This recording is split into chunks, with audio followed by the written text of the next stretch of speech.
Matthew 8:13. Then Jesus said to the officer, "You may go home now. Your faith has made it happen." Right then, his servant was healed. Napakagandang episode po ito na pinapakita kung paano nagpagaling ang Panginoon ng isang pasyenteng ni wala sa kanyang direct presence. Blessed through association. Yan ang pamagandang ating pag-aaral, pinagpala at napagpapala dahil sa mga connection natin sa buhay. Salamat Panginoon dahil kayo ay aming tagapagligtas at tagapagpagaling.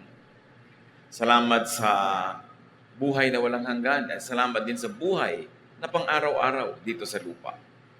Patuloy niyo po kaming linisin, and as we celebrate life, O God, we thank you for giving us our breath, our health, our everything.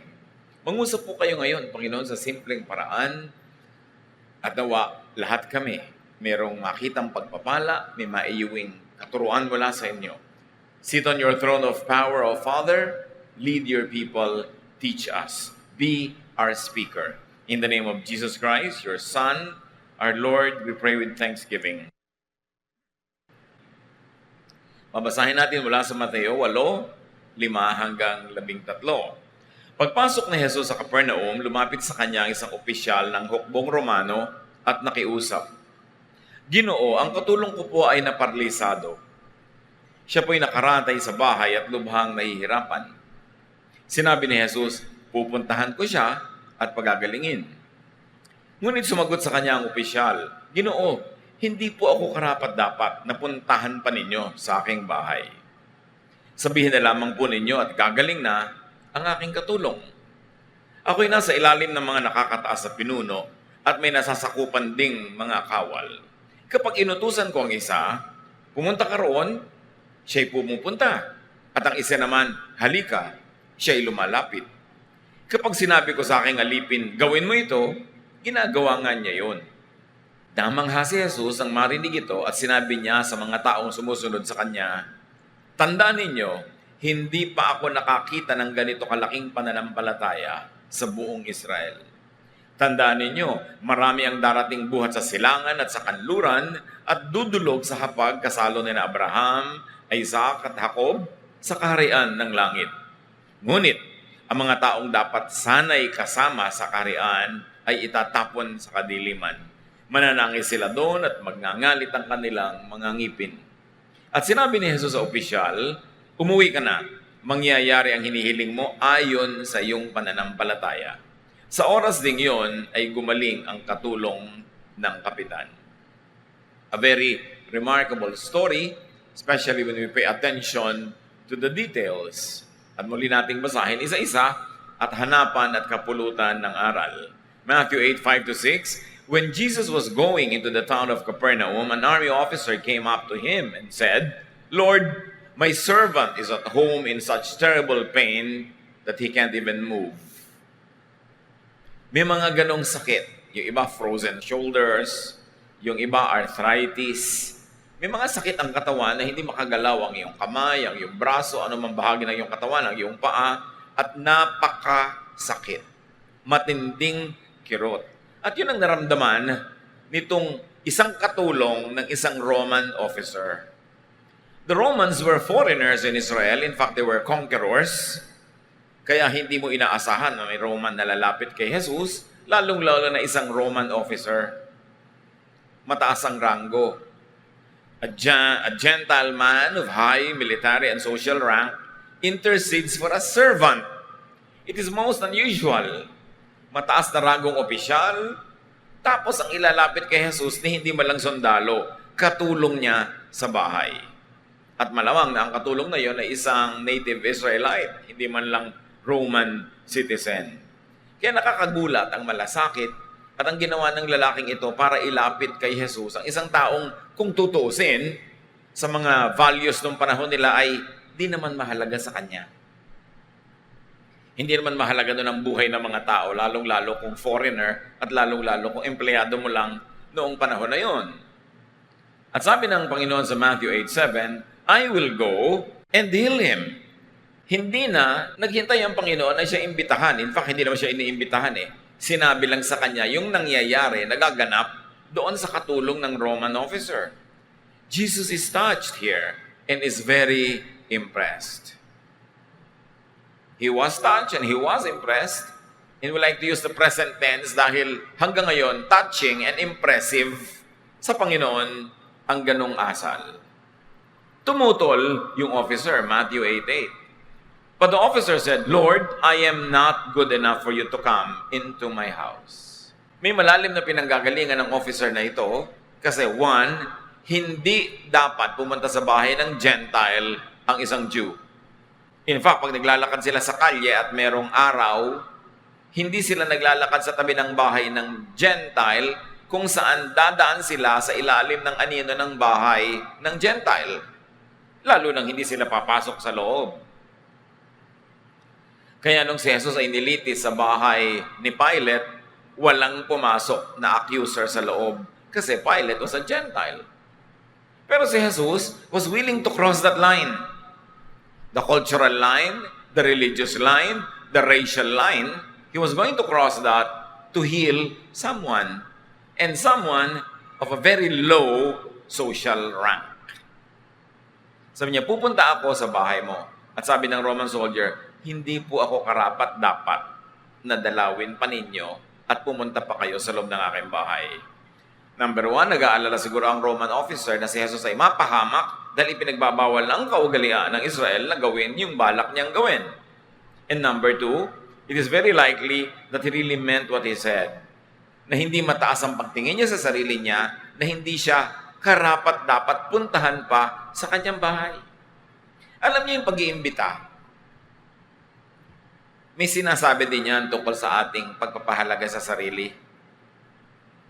Pag may iniimbita ka na isang napakahalagang tao, napakaabala, busy na tao, para pumunta sa iyong event, actually, may mga sinasabi ka doon. One, mahalaga siya sa'yo, kaya mo siya iniimbita. Pero two, mahalaga ka rin sa tingin mo, worthy enough para puntahan ng isang tao, bitawan niya ang kanyang ginagawa, at mag-abala siyang pumunta sa iyong event.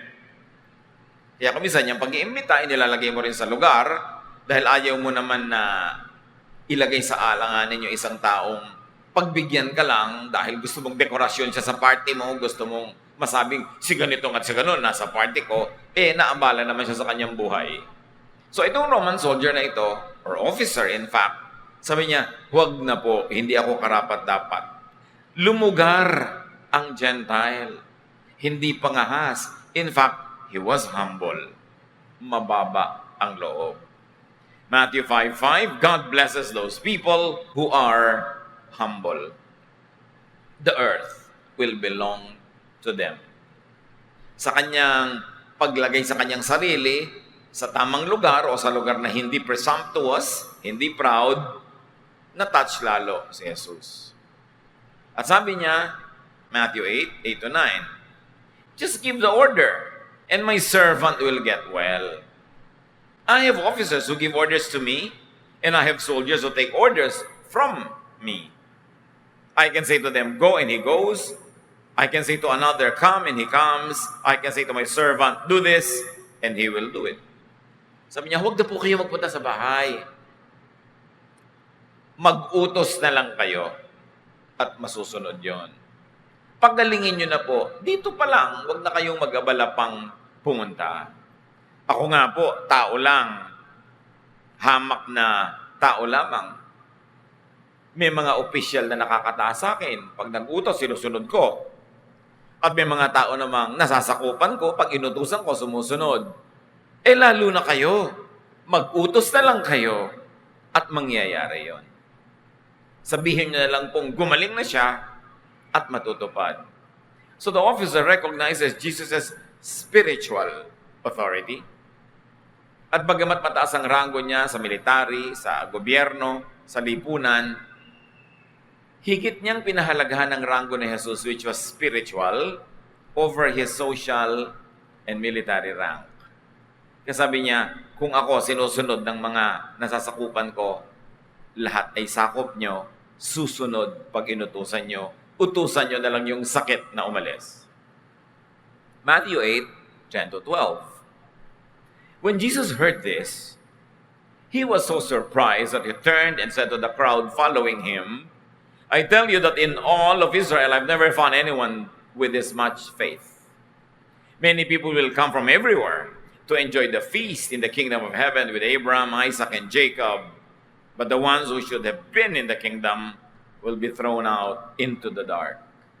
They will cry and grit their teeth in pain. Sobrang humanga si Jesus sa sinabi ng tao. At hindi lang sa sinabi, dun sa puso na pinagmulan ng sinabi. Sabi niya, alam niyo, sa buong Israel, wala ako nakitang ganitong uri ng pananalig. Darating ang panahon na ang mga ligtas ay makikisalo sa piging doon sa kalangitan, pero yung sanang nandun, mawawala pa. Ang tinutukoy dito ng Panginoon, mga Israelites, na dapat sana kasali pero hindi, dahil hindi naniwala. Sabi niya, kaiba ang paniniwala nitong foreigner na ito. Nahigitan pa niya ang mga taga rito mismo sa Israel. At yung mga dapat sana ay makakasama sa buhay na walang hanggan, itatapon pa sila at magngangalit ang mga ngipin nila dahil sa sobrang pagdurusa, bunga ng pagkakatapon sa kanila. Jesus exclaims in pleasant surprise. He commends the outsider's faith and condemns the insider's lack of faith. Kung may hinahangaan si Jesus, hindi ang talino, hindi ang yaman, hindi ang ganda, bagamat mahalaga yung mga bagay na yon, pero ang tunay na umaantig sa damdamin ni Jesus, pananalig, matibay at masigasig na paniniwala. At yun ang nakita niya sa lalaki. Matthew 8:13. Then Jesus said to the officer, you may go home now. Your faith has made it happen. Right then, his servant was healed. Sabi niya, kahanga-hangang pananalig. Kung ganyan naman pala, at naniniwala kang hindi na ako kailangan pang pumunta sa bahay mo, na iutos ko lang ay gagaling ang katulong mo, umuwi ka na, ngayon din gagaling ang katulong mo. At gumaling nga yung katulong na yon, nun ding sandaling yon. The officer got what he wanted because of his faith. Because of his work inspired by faith. Sabi niya, dahil sa pananalig mo, magaganap yan. Hindi sinolo ni Jesus yung credit. Hindi niya sinabing, dahil kaya ko. Pero sabi niya, dahil nananalig ka. In other words, kaya naman talaga ng Diyos. Walang hindi kaya ang Diyos.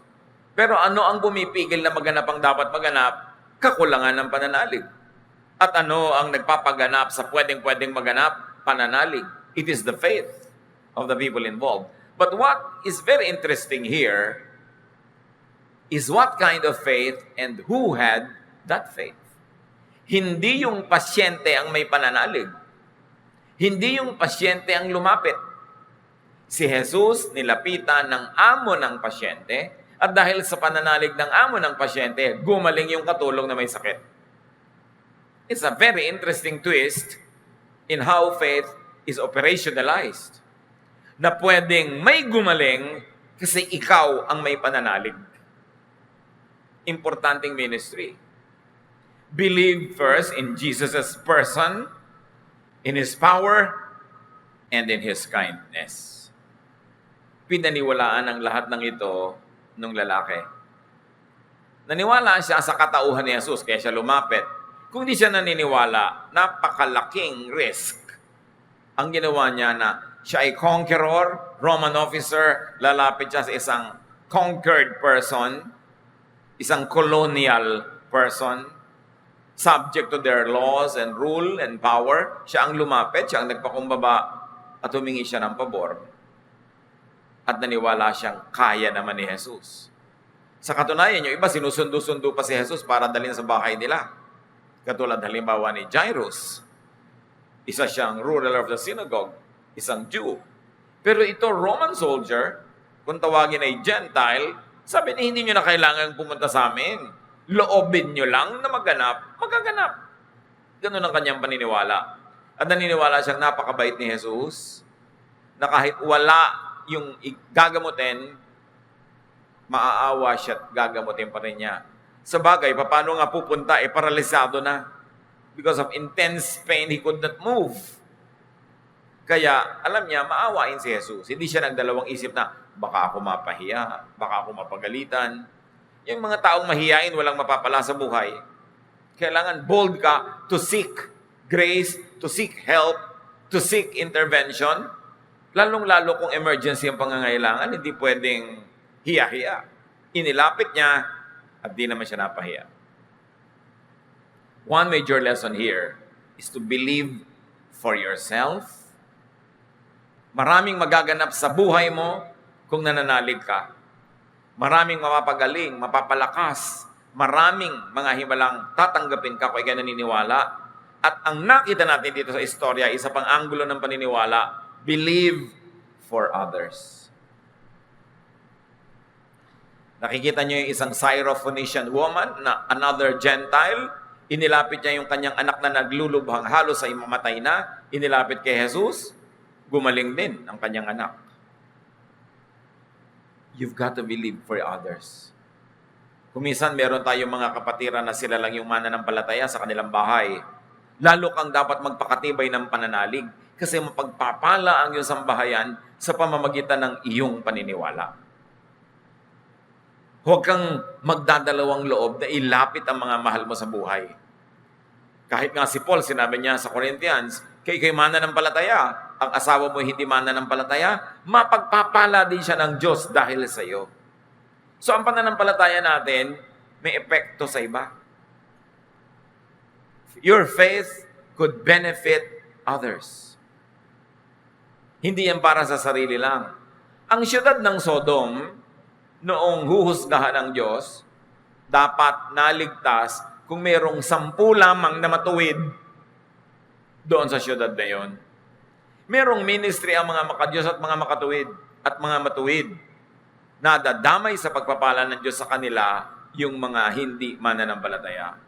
Ang kasalanan ng Sodom, kaya siya hinusgahan, was not anything sexual at all. It is a misconception.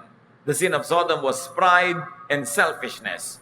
Ezekiel 16:49 says that very clearly. Now, this was the sin of your sister Sodom. She and her daughters were arrogant, overfed, and unconcerned. They did not help the poor and the needy. Yan ang kasalanan ng Sodom. Makasalanan, makasarili. In fact, the men of Sodom wanted to rape the guests in their city, and it was that the sexual act itself that was the point, but the point was their cruelty to foreigners, their unkindness to helpless guests who took shelter in their city. Ayaw na ayaw ng Diyos na nagsasamantala ka sa mga mahina. Na pwede mong tulungan, di mo tinutulungan, pinagkakaitan mo at pinagsasamantalahan mo pa. At yan ang kasalanan ng Sodom. Nakabaligtaran ng magandang ginawa ng Roman officer. Concerned siya, hindi siya mayabang, hindi siya overfed, hindi siya unconcerned, matulungin siya sa mga mahihirap at mga nangangailangan. Kaya ang Panginoong Jesus humanga sa taong iyon. Ang konti ng hinangaan ni Jesus wala nga siyang hinangaan ng mga religious workers and leaders. Madalas pa ang hinahangaan niya, foreigner na naniniwala, at madalas niyang napapagalitan yung mga Israelites na Israelite na nga sinayang pa, hindi pa naniwala. Hindi ko mo Israelite ay ligtas, hindi ko mo Israelite ay blessed. At nabasa natin dito, sabi ni Jesus, doon sa piging sa kalangitan, yung mga dapat sanay nandun, hindi makakarating. Itatapon sila sa dilim at magngangalit ang mga ngipin nila sa pagturusa doon. Hindi pwedeng claim to fame and claim to salvation and claim to eternal life ang nationality or race. Personal faith ang mahalaga. At ang personal faith na yun, pag nasa puso ng sino man, Roman soldier man siya, foreigner man siya, Gentile man siya, hindi yun against the person. It is the faith. And the faith of this foreigner made the miracle happen. The miracle is always doable as far as God is concerned. What stops it from happening is the lack of faith of people who should either receive it or who should intercede for others who needed it. Kaya napakahalaga ng prinsipyo ng kwento. Believe Pray and be righteous for others. Be righteous for yourself, yes, but also be righteous for your spouse. Pagka ang iyong asawa hindi mananampalataya, doblehin mo ang kabanalan mo para hati kayo sa benefit. Ganon din, you should be righteous for your child. May mga anak ang pasaway, may mga anak ang ayaw mag-aral ng salita ng Diyos, gumagawa ng mga mali. Lalo kang magpakatama sa buhay para yung kabanalan mo, hati kayo ng anak mo. Be righteous for your parent in case that is your parent who is not a believer or who needs the benefit of intercession by someone who believes. Be righteous for your brother or sister, for your friend, for others. Napakahalaga nun. At may lesson dito, yung katulong na ito na naparalisado dahil sa hirap ng kanyang paggalaw, paano kung ang amo niya hindi mananampalataya? Nanigasgas siya. Baka ikinamatay na niya yon. Get blessed through association. Kaya nga yan ang title natin. Mamamasuka na rin lang kayo doon na sa mananampalataya. Makikipagkaibigan na rin lang kayo doon na sa mananampalataya. Makikipagnobyo ka na rin lang. Makikipagpartner ka na rin lang sa negosyo. Doon na sa mananampalataya. Because you can get blessed through association. Yun ay kung may choice ka. Anong mahihita mo kung yung kasama mo, partner mo, pinapakisamahan mo, hindi mananampalataya, walang pananalig. Mailalapit ka ba noon sa Diyos? Ikaw yung mga ilangan. At papakinggan ba siya? Kaya ang sinabi, your faith has healed your servant. Your faith has made it happen. Napakalaking blessing, mga kapatid, kung meron kayong associates na mananampalataya. Kung ang inyong employer o employee, kung ang inyong kaibigan, ang inyong kasintahan ay mananampalataya. At kung hindi sila mananampalataya, ipag-ibayuhin ninyo ang inyong kabanalan para for your sake, mabless sila. In that case, you are not the recipient of the blessing, but you are the dispenser or the channel of blessing. Kasi meron kayong ministry na ilapit sila sa Panginoon. Huwag kayong panghinaan ng loob. Kung may matagal na kayo inilalapit, ipinagdarasal, parang wala pang bunga. Just keep on praying, just keep on believing, and keep on staying righteous. James 5:16, the prayer of a righteous person is powerful and effective. Kaya mission natin, mga kapatid, na magpakabanal, maging makadiyos, maging matuwid, para pag nanalangin ka para sa asawa mo, anak mo, kapatid mo, partner mo sa buhay, madinig ka ng langit. At kung may ilapit ka sa Panginoon para pagalingin, gumaling kahit sila hindi lumalapit. It is a ministry. Righteousness is a ministry. May mga ministry na pagkanta, pagtugtog, may ministry na pagpipreach, pagtiteach, pero lahat tayo pwede sa ministry na ito. Be righteous. So that when you pray, the prayer of your righteous self will have effective powers. Because the faith of a righteous person moves the hand of God. Magandang ministry yan. Pag natutukso ka na magkasala, bumigay, teka, pag na-disqualify ako mag-pray, pag na-disqualify ako na lumapit sa Panginoon, kawawa naman yung mga pwede kong ilapit. Kasi sino maglalapit sa kanila sa Panginoon? Kaya mas napapaligiran ka ng mga taong hindi godly, dapat ka lalo magpaka-godly para sa kanila. Para meron silang pagpapalang makamit pag inilapit mo sila sa Diyos. So be a servant to a person of faith. Hindi naman mahirap makita yung lesson eh. Be a friend. Be a companion to a person of faith and ministry. Pag ikay nakikipagmabutihan, nakikipagtulungan, tumutulong, sumusuporta sa isang taong may pananalig at naglilingkod sa Diyos, napakalaki mong kapakinabangan yon. Get blessed through association. Kaya ang sabi ng Panginoon mismo sa Mark 9:41, "And anyone who gives you a cup of water in my name, just because you belong to me, will surely be rewarded." Kausap ng Panginoon ng kanyang mga disipulo, maski isang basong tubig lang ang iabot sa inyo, at iniaabot dahil kayo'y mga lingkod ko, siguradong sila ay may gantimpala. Siguradong sila ay pagpapalain. Huwag mag-atubili na gumawa ng mabuti, mag-abot ng isang basong tubig o ano man ang kahulugan nun sa ating buhay, ano man ang kaya nating iabot. Huwag mag-atubili. Dahil sabi ni Jesus, hinding-hindi mababaliwala ang mga kabutihang ginagawa ninuman sa aking mga lingkod. Gagawa na rin kayo ng mabuti, lalo't very limited ang inyong resources. Abay, mabuti nang gumagawa kayo ng mabuti doon sa mga lingkod ng Diyos. Although, mabuti rin magbigay kahit kanino. Maging matulungin. Pero ang pangako ni Jesus, hindi babaliwalain ang anumang pagbibigay ng tulong sa kanya mga lingkod. So, be blessed through godly association. Be blessed through godly giving.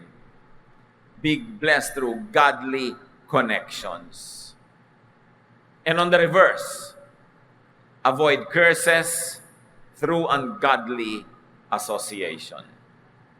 Kung pwede ka mapagpala dahil konektado ka sa maka-Diyos, pwede ka namang makatanggap ng sumpa dahil konektado ka sa hindi maka-Diyos. Dapat pinipili. 1 Corinthians 15:33, "Do not be misled. Bad company corrupts good character." Huwag kayong magpadaya. Pag pangit ang mga kasama mo ang ugali, pag masasama ang kasama mo, madadamay ka. Marurumihan ka rin. Kaya dapat pinipili. Do not serve in an ungodly enterprise. Ang lakas na ipinapahiram sa atin ng Diyos, huwag niyong isusuko, ipapahiram, ipapagamit sa kasamaan. And very importantly, be a blessing to your associates. Kung kayo ay may mga empleyado, mga tauhan, mga kasamahan, be a blessing. Dapat ipagpasalamat nila sa buhay na nag-cross sa inyong mga landas at nasangkot kayo sa kanilang buhay. Dapat blessing tayo sa kapwa, hindi curse. Dahil sumali tayo sa buhay nila, gumaan ang buhay nila, naliwanagan ng dilim, naituwid ang liko, napagaling ang sakit, naitama ang mali dahil nandun tayo. May ministry ang bawat isa. And in this particular story, it was even a Roman soldier. How ironic. But it means that God can use anybody who likes to submit herself or himself to God.